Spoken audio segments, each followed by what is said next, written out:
Analista político que nos va a ayudar a tratar de comprender este cuadro de situación. Hernán, buenas tardes, ¿cómo estás? ¿Cómo estás, Pepe? Bien, queriendo ver tu punto de vista de cómo crees que a partir de mañana va a empezar a desarrollarse este debate que va a tener otras particularidades, que van a ser diferentes a las que vimos, tan complejas en la primera parte, pero ahora afronta también complejidades de orden técnico. Sí, bueno, mira, facultades delegadas, el gobierno de movida, Pepe, va a perder 6 votos, que son los de la coalición cívica. Entonces pasamos de 144 a 138.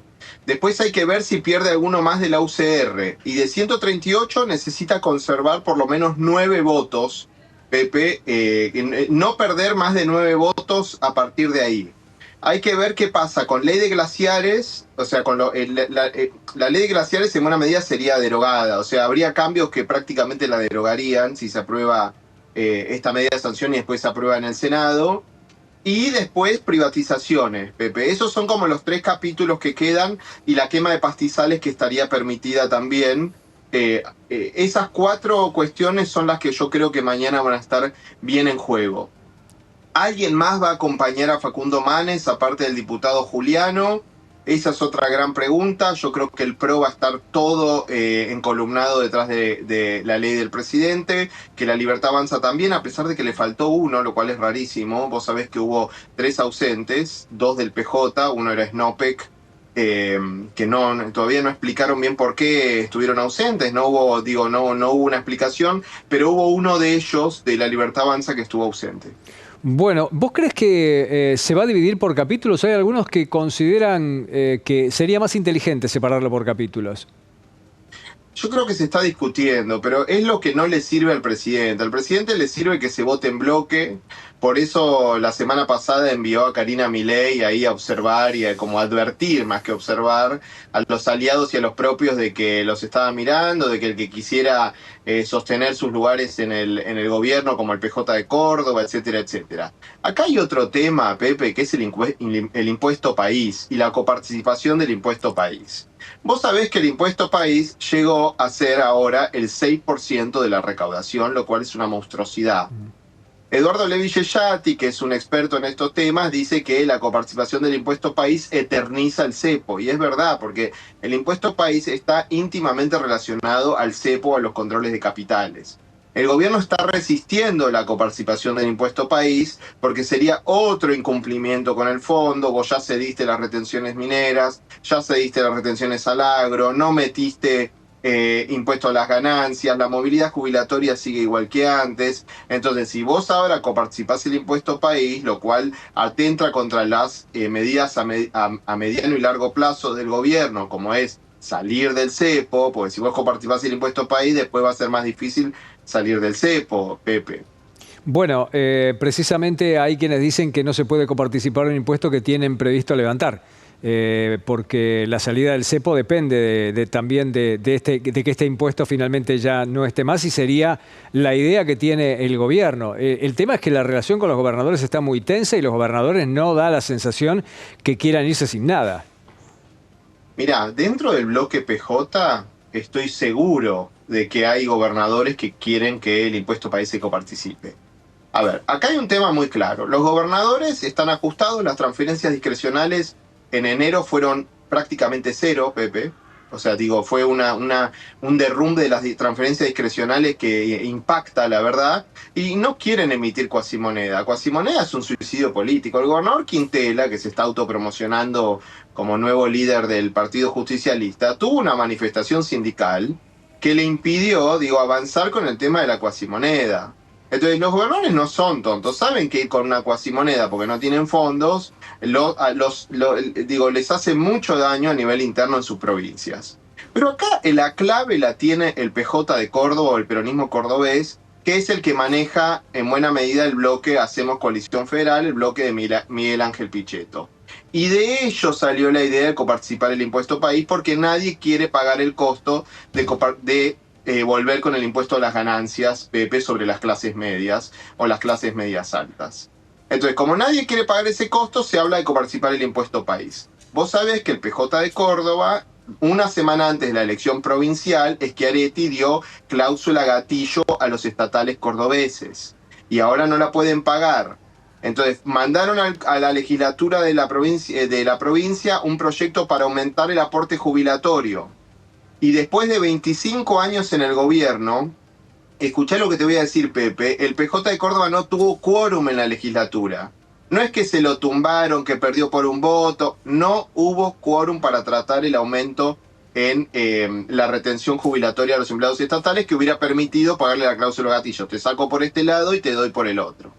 Entonces, está en una situación complicada uno de los principales aliados del gobierno y necesita recursos.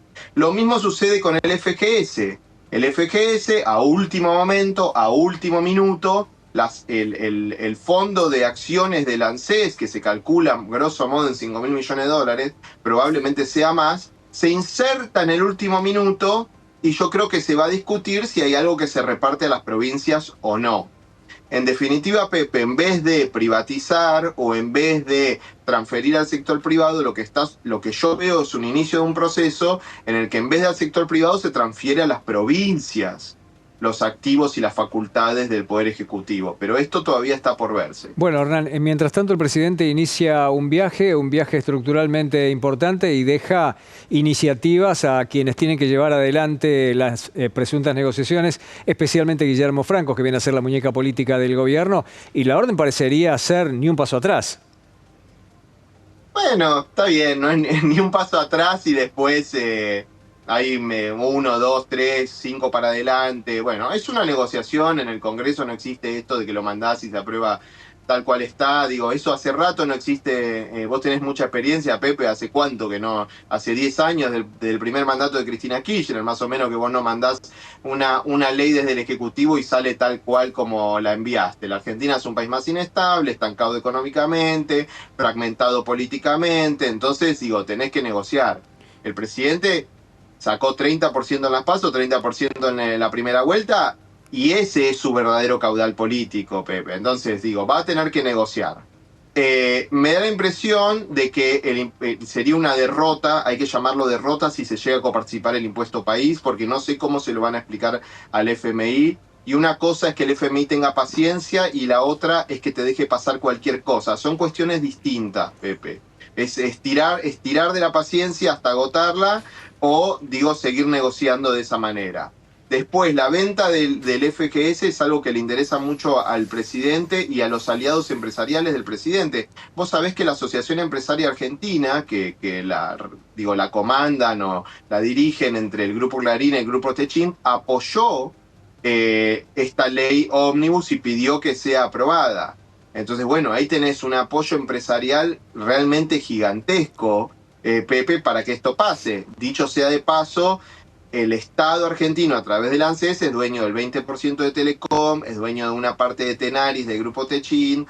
A estos empresarios les gustaría recuperar esas acciones que en un momento se le vendieron a la SFJP y después pasaron al Estado. Hernán, es cierto que la Argentina es un país muy inestable, se ha vuelto un lugar muy inestable y que desde la época primera de Cristina Fernández de Kirchner que las leyes no entran y salen tal como entraron. Pero ya dejó más del 50, entre el 50 y el 60% en el camino. ¿Te parece que tiene más margen?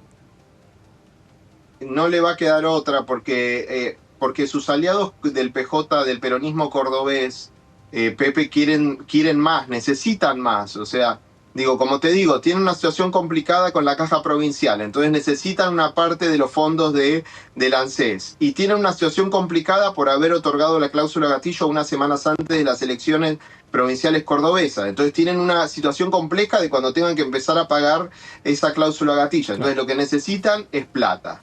Y los otros aliados del gobierno, que son más silenciosos, que son los gobernadores radicales, y por eso el bloque UCR, excepto Facundo Manes y otro legislador, votan esta ley, también necesitan recursos. Entonces, el presidente seguramente va a terminar cediendo de vuelta. Vamos a ver qué pasa con Glaciares.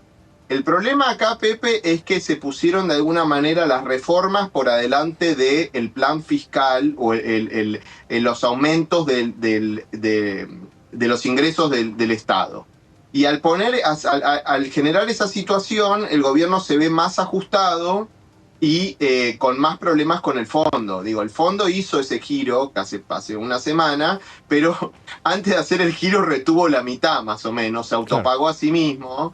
Entonces digo, son señales sutiles que te están dando, no te pases de la raya, tenemos paciencia, pero es hasta un punto. La coparticipación del impuesto país sería cruzar esa línea, Pepe. Hernán, gracias por el tiempo. Gracias a vos, Pepe. Un saludo, hasta luego. El analista político Hernán Madera. Seguimos informando, tenemos más.